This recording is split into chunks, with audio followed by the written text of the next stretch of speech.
اور ایک خاص نکتہ ان نوافل کو پڑھنے کے لیے یہ ہے کہ نوافل کو چھوڑا نہ کریں. کیوں؟ ہم نہیں جانتے کس جگہ کا کیا ہوا ہمارا سجدہ ہمارے اللہ کو پسند آ جائے. تو یہ سوچا کریں کہ ہو سکتا ہے یہ جو نفل نماز میں پڑھ رہا ہوں میرا یہ سجدہ میرے مالک کو پسند آ جائے.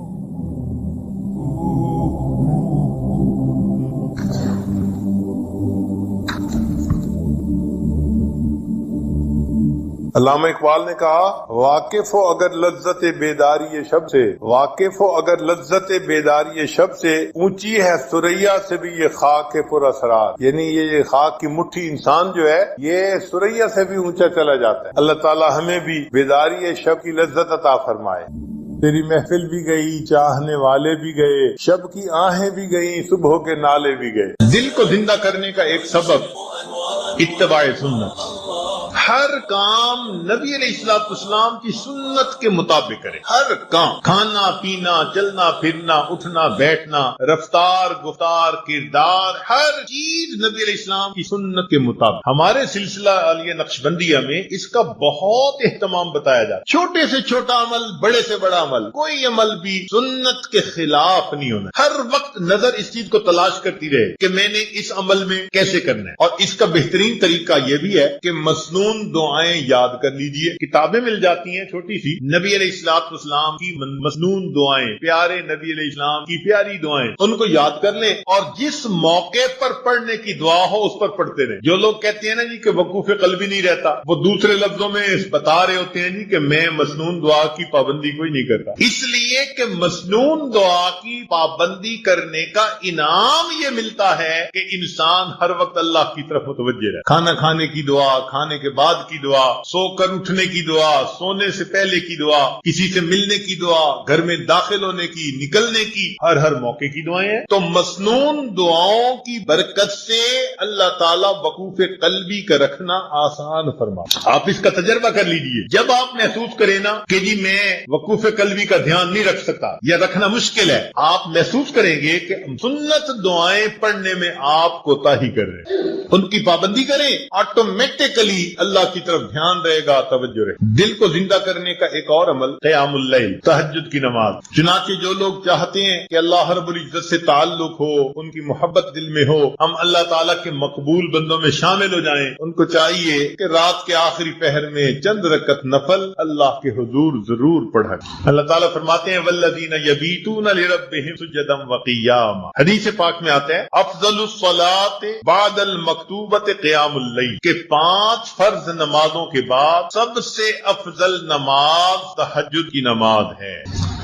قیل للحسن، حسن رحمت اللہ علیہ سے یہ کہا گیا ما بال المتہجدین احسن الناس وجہا، کیا وجہ ہے کہ تہجد پڑھنے والوں کے چہرے بڑے منور ہوتے ہیں، ان کے چہروں پہ بڑا نور ہوتا ہے. قال، انہوں نے جواب دیا لأنہم خلو بالرحمن فالبسہم نور من نورہ، اس لیے کہ وہ اللہ کے ساتھ تنہائی میں عبادت میں وقت گزارتے ہیں، اللہ اپنے نور کو ان کے چہروں پر پالش کر دے. ایک بزرگ فرمایا کرتے تھے کہ حضرت، ان کے پاس ایک بندہ آیا، اس نے کہا کہ حضرت مجھے رات تہجد کی توفیق نصیب نہیں ہوتی، کوئی عمل بتا دے. انہوں نے آسان سا جواب دے دیا. فرمان لگے اے دوست، تو اپنے دن کے اعمال کو سنوار لے، اللہ تعالیٰ تجھے رات کے اعمال کی توفیق عطا فرمائے. ہم دن میں جو نافرمانیاں کرتے ہیں نا، ان کی وجہ سے رات کی عبادت سے محروم کر دیے. فقال لا تعصه بالنهار، تو دن میں اللہ کی نافرمانی نہ کر. وَهُوَ يُقِيمَكَ بَيْنَ يَدَيْهِ بِاللَّيْلِ، تو دن میں اس کی نافرمانی نہ کر، وہ تجھے رات میں قیام کی توفیق عطا فرمائے. یروان سفیان ثوری، سفیان ثوری رحمۃ اللہ سے یہ بات منقول ہے، فرماتے تھے کہ حرمت قیام اللیل 5 اشہر بذنب اصبتہ، ایک مرتبہ ایک گناہ مجھ سے سرزد ہو گیا جس کی وجہ سے 5 مہینے